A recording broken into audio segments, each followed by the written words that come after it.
आज हम प्रकृति को अक्सर बाहरी संसार की तरह देखते हैं, मानो मनुष्य अलग है और प्रकृति अलग।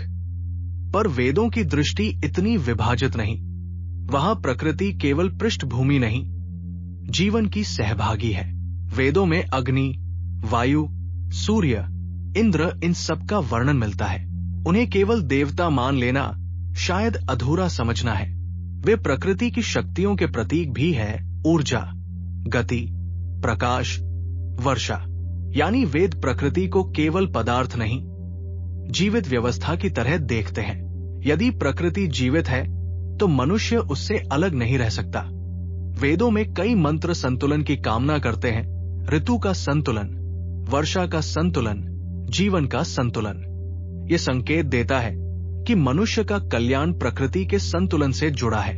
यज्ञ का संबंध केवल अनुष्ठान से नहीं, प्रकृति के चक्र से भी जोड़ा गया। देना और पाना, वर्षा और अन्न, अन्न और जीवन, ये एक निरंतर प्रवाह है।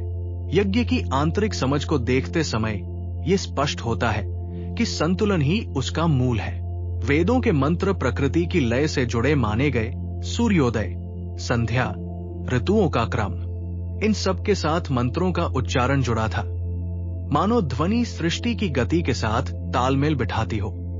मंत्रों की इसी ध्वनि को समझते समय ये संकेत मिलता है कि चेतना और प्रकृति पूरी तरह अलग नहीं। आज प्रकृति संसाधन की तरह देखी जाती है।